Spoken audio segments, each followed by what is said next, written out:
How's that song? Mike's Daily Podcast. We're rocking out today on our podcast. Thursday in the afternoon. No, it's Wednesday. It's Wednesday, but it feels like a Tuesday. And I'm singing about Thursday. And you're singing Morphine song. Yep. And sipping coffee. It's the most lounge thing I could think of. It's 1033. That's the Mike's Daily Podcast. Number of the day.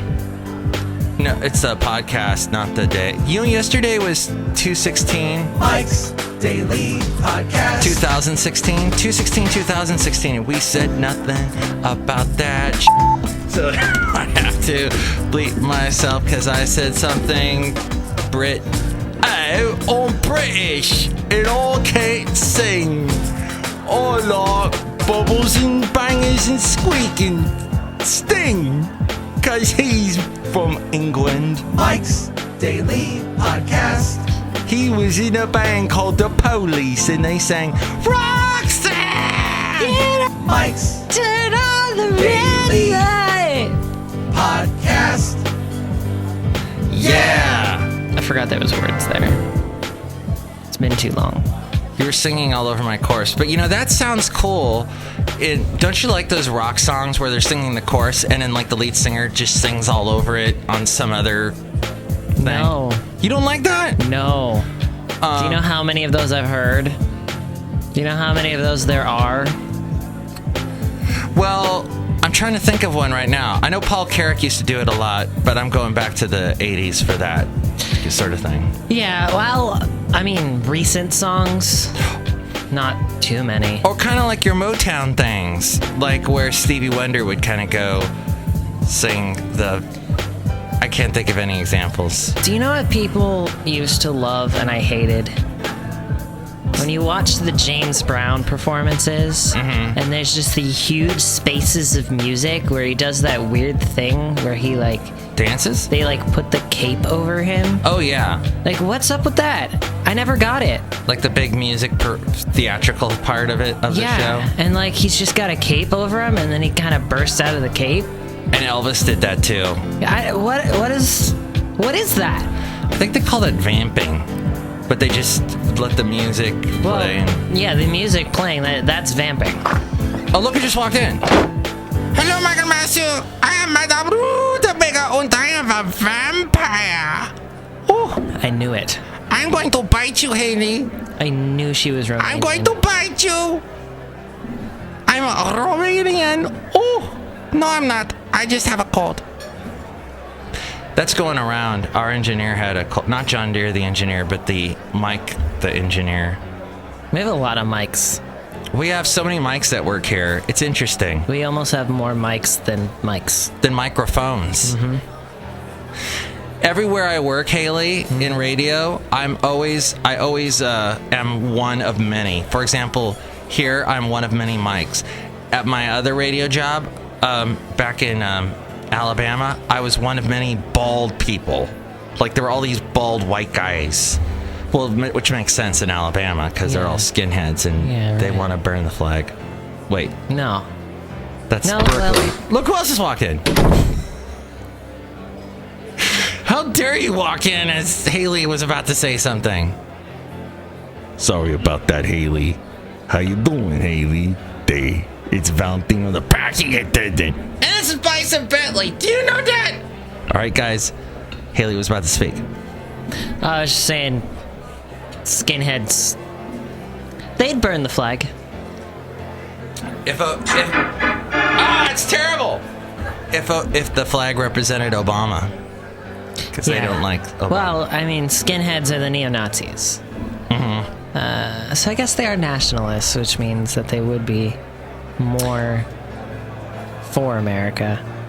So Katy Perry does a lot of the vamping music playing type thing, and then she does like a performance. But you're not a huge Katy Perry fan, are you? I'm not a huge kid. A lot of. I don't have a problem with the vamping.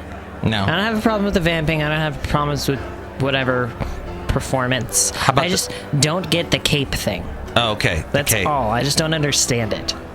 Why does the rock star have to have a cape? Yes. Why does he have to like shut down? And then they put a cape over him, and he just kind of stands there and vibrates. It's like a cell phone. Yeah, I just don't get it. That's a good question. I don't necessarily have anything against it. I just don't understand. I'm missing something. You are a rock star. I was going to say if you were a rock star, but you are a rock star. I know. Would you then do that have you done that on stage? Is my question. No. With a cape? I haven't done anything on stage with a cape. Okay. I'm sorry, I saw a reflection of my bald head and I was stunned for a moment. It just was a lot of light hitting my eyeballs. Yeah. We were talking about Tori Amos. Tori Amos. Fiona Apple. Fiona Apple. The 90s women rockers. Luscious Jackson. Luscious Jackson, Republica. I wish I could remember what that other band was. It's like 2001, I think. Juliana Hatfield. Now, how about... No, not Wallflower. Wallflower. The Wallflowers was guys, though. Different, yeah. How about Sarah McLachlan? Sarah McLachlan. In the arms of an angel. Now, when I hear that song, I think of Dying Dogs. Yeah, everyone does. It's so sad. I think she kind of screwed herself with that because now her music has caused a Pavlovian response, if you will. It's really true. Speaking of dogs, I brought my dog over to the vet yesterday again. To have him weighed. And also, whenever I walk my dog past the vets, he pulls me in there. Basil, because he likes that they have treats, and they always have a cat in the lobby. And he saw the cat again, and this is what he does. He just stares at the cat. And he doesn't, like, attack the cat. He just stares. And the cat's like, whatever, I'm cool. I'm a cool cat. Cool for cats. Cool okay, for we're going to do that whole thing again. And then the cat just doesn't care. And Basil just stares at the cat. Meanwhile, the receptionists are really cute. Yeah, tell me about this person that you met at the dog park. You said? That the dog... You mentioned, was it the dog park or someone that you saw there? I saw... So, Hayley and Kevin both are always laughing at me because I meet women at dog parks. Mm-hmm. But that hasn't happened in a while, actually. I thought you mentioned something this morning that you ran into someone. Gosh, you are perceptive. Yep. You, like, retain sounds and noise and everything. I may not pay attention to you, but I always hear you. It's true. No, there's a cute girl at that dog. But see, I don't know. Now I feel shy about saying that because she might be listening. Because she, one of the past podcast pictures, I had Basil the Boxer on there with the cat, and I tagged it kind of on accident. Mm-hmm. And she saw the picture, so I don't know if she listens to this now. Sure. But anyway, she has insanely beautiful blue eyes. Nice. And a beautiful smile, and that just, that can be very stunning. That's true. Becca's eyes are brown. Hazel. God. Mostly brown. Does she sing that Kelly Clarkson song? Behind these hazel eyes. Kelly Clarkson has a song called Behind These Hazel Eyes. No. Oh. These eyes Do-do-do-do-do. cry every night Do-do-do-do-do. for you. These eyes never saw what I like. You. These eyes are Crying. These eyes are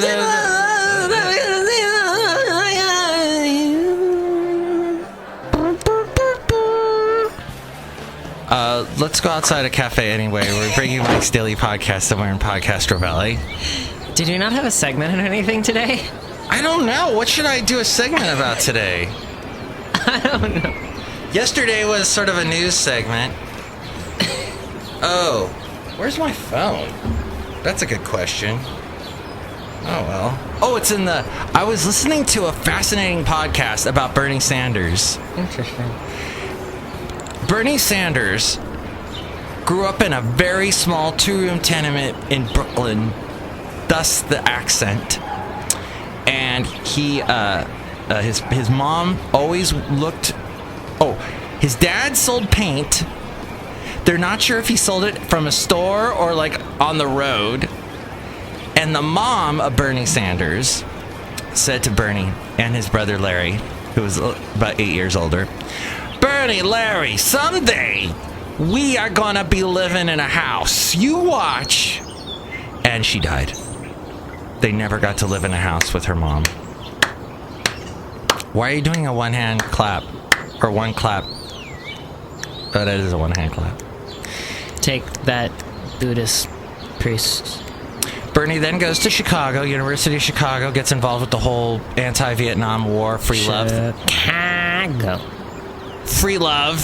thing. Mm-hmm. So he had some fun. And then he goes to, he's in New York with his bro, Larry, and they see this poster that says, buy land in Vermont. It's cheap. So he put that in his head, and he goes, I want to go to Vermont someday and buy land. He goes to Vermont, buys land, and he becomes mayor of Burlington, Vermont. And that thus began his political career. Beautiful. You know, one of our clients here at the radio station, one of the people that hosts the show, was actually part of the hippie movement. Get the H out! No, I'm serious. I had a lively discussion about it with her last Wednesday. That's phenomenal! I know, it was really interesting. She told me all sorts of fun things that I did not know about the hippie movement. Like what, for example? Like how a large amount of it in this area, in the Berkeley, Oakland area, which Berkeley, Oakland, San Francisco, which became very famous for it, and that's where she was localized in. It started as a Jesus revival movement. What? Yes. Like a Billy Graham type thing? Like a revival type thing? Kind of. Like a mass baptism type thing. I can see that. You know? And then it turned into more of a free love.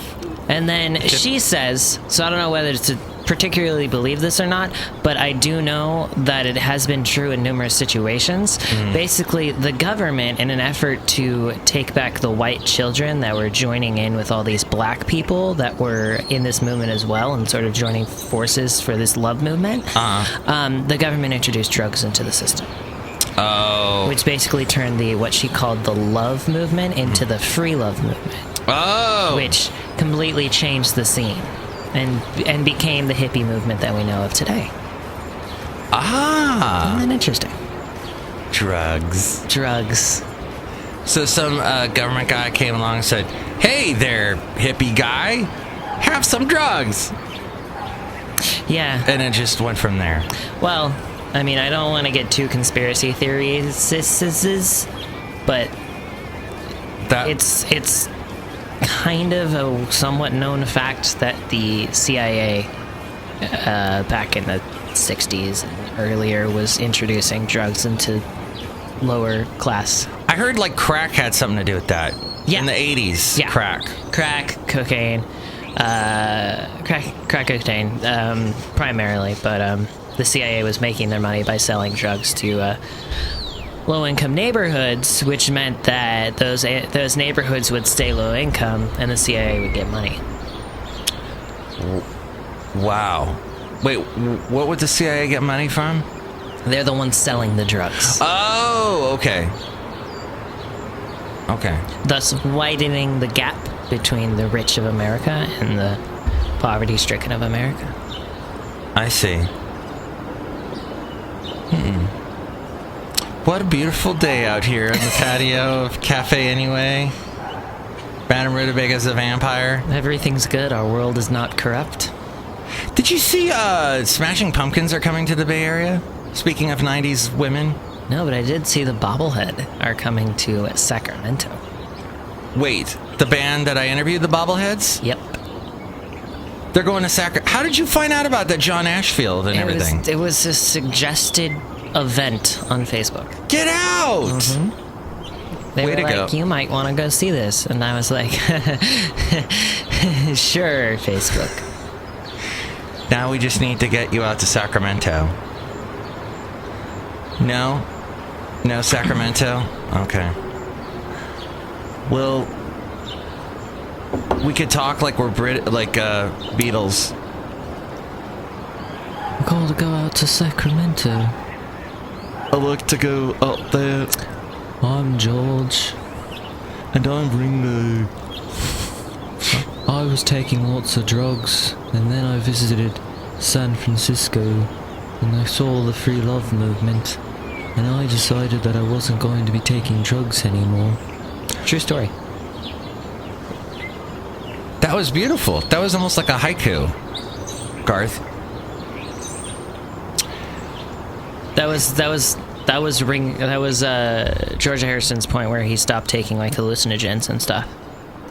Wow. He visited San Francisco like in the late part of the free love movement and was like, there's just a bunch of drugged up freaks here. This is horrible.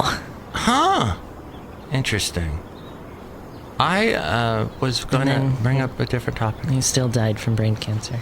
That sucks! But he made some great music in the interim. Mm-hmm. Cancer took away a lot of great rockers and musicians. A lot of great people. Yeah, in general. Mm-hmm. Damn cancer. And also a lot of really awful people. That's true. Like, I don't know any specifically, but there's probably some really bad people that die from cancer. Thanks, cancer.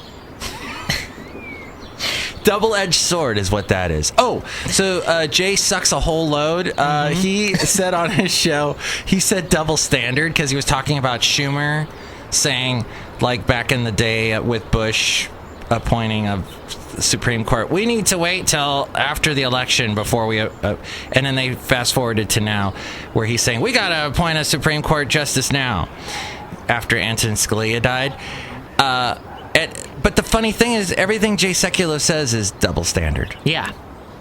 Yeah, because it's just he's always dependent on things. Yeah. But every time he talks, I immediately go, my double standard alarm goes up. It sounds like that. It's really annoying. And I'm like, frick. And I'm screaming at the radio station that I am producing. That I'm making sure is on the air. Yeah. Oh, and then I yelled... Not a great show. I yelled at a pastor today, although he didn't hear it, but one of the pastors... You know, this whole thing about Paul, and Paul's an apostle. Yeah. Okay, Paul's not an apostle, because Paul's not a disciple. He's not a disciple. He's an apostle. Apostle, because he's following Jesus' mission. Yeah, and he's a teacher. Of Jesus' word. But he never actually met Jesus. Well, the story is Paul... Damascus? On the way to Damascus, met Jesus and was blinded. No, but this is post Jesus' ascension into heaven. Yeah, he came back down and confronted Saul at the time.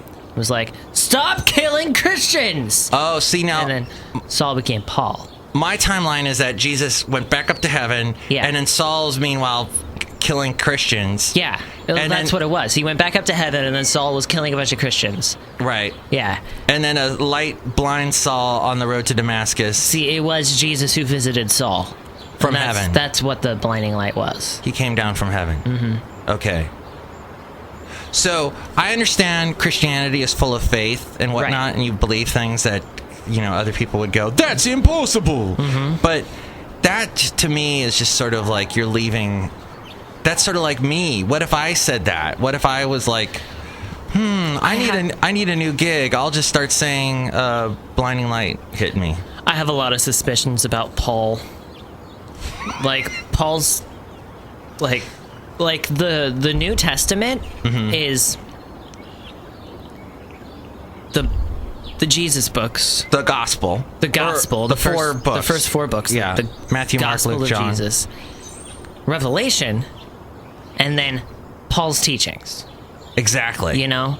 Exactly. And there's a lot of stuff in Matthew, Mark, Luke, and John that is like, the old is gone, the new has come, you know, the no longer follow the law, all that stuff that it's like, you've found redemption. Come to Christ, you found redemption. And then it's like Paul was slowly breaking down what that meant and adding a lot of subtext to it. Right. So the more I kind of look into it in that sense, the more Paul makes me uncomfortable. Yeah. Because, Peter wrote... Peter. Wait. What's the book he wrote? Did Peter write some books in the New Testament? He might have written... I don't think he wrote Acts. We need to know our stuff. If we're going to discuss it. Yeah. We're going to go and listen to our radio station a little bit more, and maybe the pastors that talk about this stuff will say something. So, none of the actual apostles, hypothetically, none of the apostles actually wrote any books, except for John, who wrote Revelation. Right. You know, they had scribes, they had people who wrote it for them. And Ghost riders in the sky. Ghost riders on the storm. So, and I love the fact that any sort of critical thinking about the Bible, you're immediately yelled, apostate! You're an apostate because you just don't believe it. No. If God created us in His own image, as per what it says in the beginning of the Bible, right? Don't we have a critical mind, and we should think of things? I mean, it's not like we're saying BS to everything. We're just saying, well, let's look at this. Let's see how if this is what's really behind this. This is an old book. Let's take a look at it. I went to a Christian college. I went to a Bible class that studied Genesis through Deuteronomy. And the first thing that they taught us was like, so if we look critically at the first chapters of Genesis, at the creation story, we can see a large amount of parallels to other stories of creation around that time in different religions that actually predate our original creation story. And in fact, it's pretty obvious that what we consider our creation story is in fact something added on at the beginning of the story of the Bible to match up and create a creation story that competes with the other ones of the time. Wait. It's very interesting to think. So that whole 7 days thing probably didn't happen. That's all from Azusa Pacific? Yes. That taught that? Yes. Did they fire that teacher? No. That's amazing. Mm-hmm. I had no idea Azusa Pacific was that way. That's awesome. Yeah. And they teach you, like, after that, things start to get true. Mm-hmm. But I mean, the evidence is just strongly against the 7 days actually happening. Well, see, you would never hear Vernon McGee say that. Exactly. Because he was all about the Bible. What you have in the Bible is the absolute truth. And if you disagree with it, you're going to hell. Right. Interesting. Mm-hmm. Now, apologetics. What's that? It's rationalizing of the Bible. But apologetics has to be critical thinking. Ah. You know? That's Ravi Shankar? God, I hate Ravi Shankar. He doesn't get it. Of course, Ravi Shankar is actually the father of Norah Jones and sings and played with the Beatles. But we're thinking of another Ravi guy. Yeah. Ravi Z, we'll call him. His show's about to come on, actually.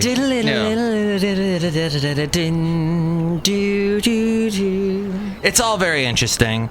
And I think if we do have a listener, if they're not religious, if they take the Bible fundamentally, we're apologetic to you that we've offended you.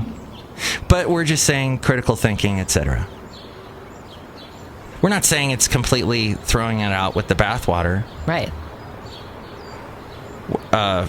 With the baby. You know, people are going to have their own opinions of things for sure. That's true. The Bible is, by its definition, a book. That's what it means. Bible means book. Really? I thought it meant tree. No, it means book. Wait, what means... You're right. Wait. I'm thinking of something else. Pulp? The Bible, yes, that's the book for me. Wait, were there claps in that? No. I was gonna talk to you about last show. Yeah, we were talking about the Grammys and stuff and Meghan Trainor. One of the guys that we work with who apparently met Taylor Swift back when she was a country singer. You? One of the guys we work with. You? Well, I met her, yeah, briefly. Mm-hmm. But the other guy we work with, he goes, how come I can't understand a word Taylor Swift says anymore when she sings? And I'm like, oh, did you hear that song? Are we out of the woods? Are we out of the woods? Are we out of the woods yet? It's got a catchy beat, but it is very repetitive. It's very simple. Yeah. Which she's kind of gone into the simple pop song thing. I suppose. But hey, you can dance to it. You can dance if you want to. Or you can leave your friends behind. I like Blank Space still. Who? Blank Space. Not Oh, yeah.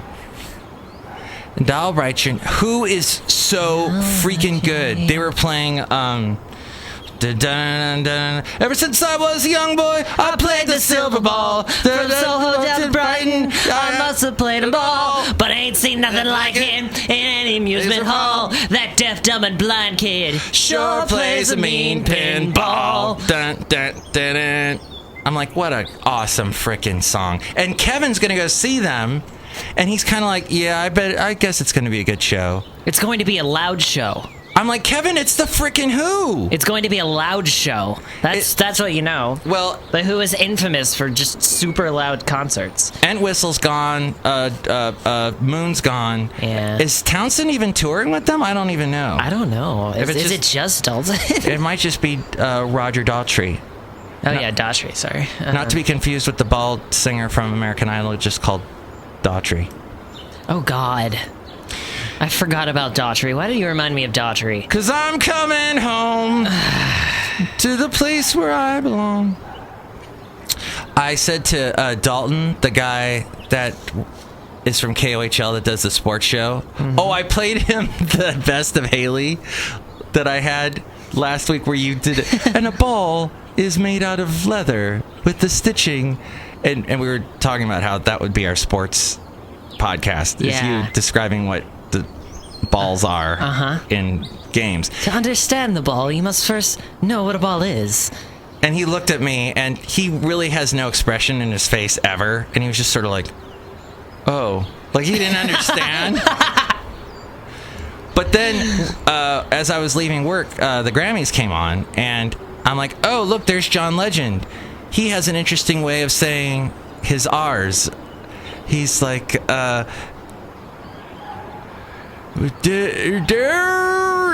don't know, he has this way of hitting his R's that are interesting. And Dalton, not Daughtry, but Dalton says to me, John Legend is the most talented man on the planet. Like, he is the best singer ever. And I'm like, oh, okay. Oh, all right. He likes John Legend. Opinions. So that'll probably be on his next sports show podcast. Today on Sports Talk, we're going to talk about John Legend. John Legend has probably never seen a football. Sign our petition to bring a football to John Legend's house and say, this is a football. And he'll say, in a blink of an eye, in a whisper of smoke, what am I? 'Cause all of me needs all of you. No, he's great. I remember John Legend had an album in the mid-O's, and yeah, I know you have that confused look on your face. But I remember listening to that album going, this is fantastic. I love it. It's jazzy, it's poppy, it's cool. But nothing really happened with him back then. It wasn't until he teamed up with other people. Yeah, I mean, that happens. That's true. That happened with, Robin Thicke, too. Yeah. Yeah. But then now he's kind of disappeared. I guess no more videos with nude women in them. Oh, wow, what a shame. You mean Robin Thicke did that song with that horrible lyrics and Yeah. horribly disgusting music video, and then no one liked him anymore? Wow. And ripped off a Marvin Gaye song in the process and got Yes, he sued? did. Oh, well. It's very funny to look into the history of that, because Robin Thicke didn't get anywhere with his previous music. Yeah. And then, like, he teamed up with people, and other people wrote songs for him. What's his name? Pharrell Williams. Right, Pharrell Williams and some other people wrote that song, and it got really big, and it ripped off a song. Yes. And I just imagine Robin Thicke being, really? Really? That was one. I like how you said that. Just like, this is why I wrote my own stuff. I don't have to deal with all of this. And then he gets a divorce from his wife and everything. Right. And then he wrote an album after his wife's name. Oh, that's right. It was like Paula. And he was like, come on back. Come on back. I think he's sad and alone, probably. I think we haven't plugged the website lately, and I want to plug it now because I want people to comment on our Facebook, facebook.com/Mike's Daily Podcast, and on Twitter, even though no one ever goes on Twitter anymore, apparently. Mike Talks is where you can find us on Twitter. But all that stuff is at mikesdailypodcast.com, and you can help us out through the Amazon deal of the day. There's no deal of the day. There's just Amazon. Oh, it's just the Amazon. If you're going to buy anything on Amazon, go through that link. Please. And then there's the PayPal. Then become an inglorious Mike's Daily Podcaster. And you can email mikesdailypodcast@gmail.com. Hayley is a font of knowledge. Hayley goes through the internet so that you don't have to. Finds all the cool things on YouTube. And The Onion. What's The Onion's spin-off website? Clickhole. And they launched a new one recently called Starwipe, which is a celebrity gossip website. See, you could spend hours with those. I do. And so you can contact us through mikesdailypodcast.com. There's a new podcast player in the upper left-hand corner if you go to the, desktop edition. We are podcast players. That's true. We're players in this podcast. The whole world is a podcast. And we are merely players.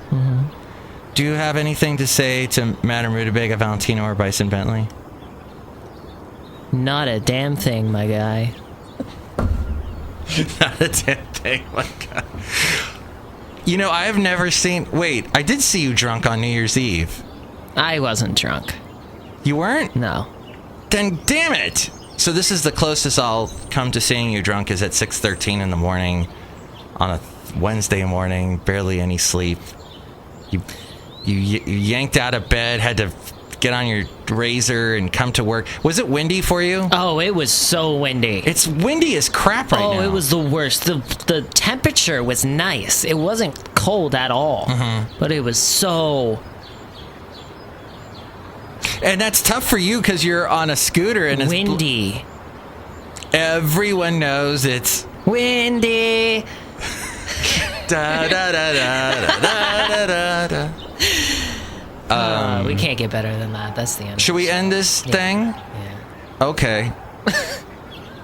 Next show, it's gonna be Shelley Shoehart, Floyd the Floorman, John Deere the engineer.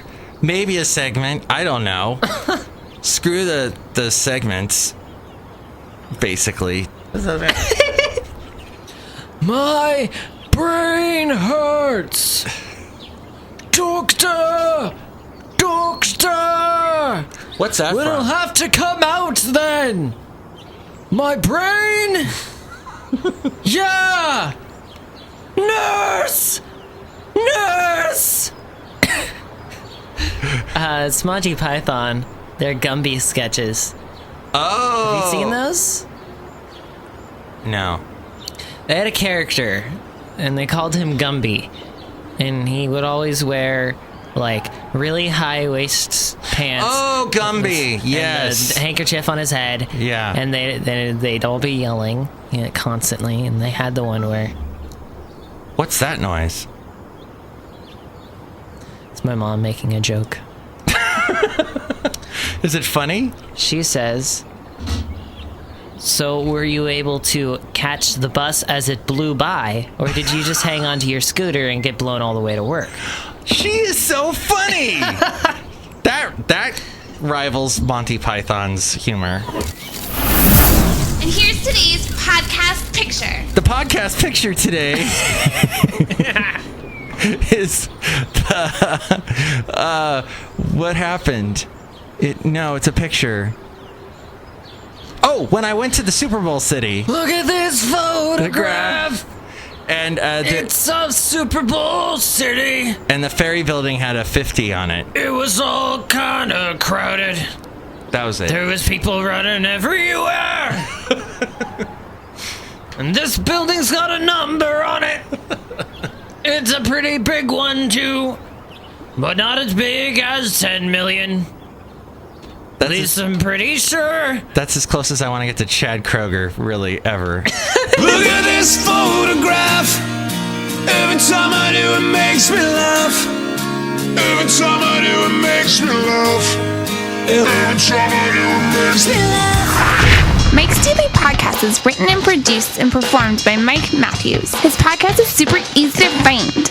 Download or listen to his show and read his blog at mikesdailypodcast.com. Email Mike now at mikesdailypodcast@gmail.com. See you tomorrow. Bye.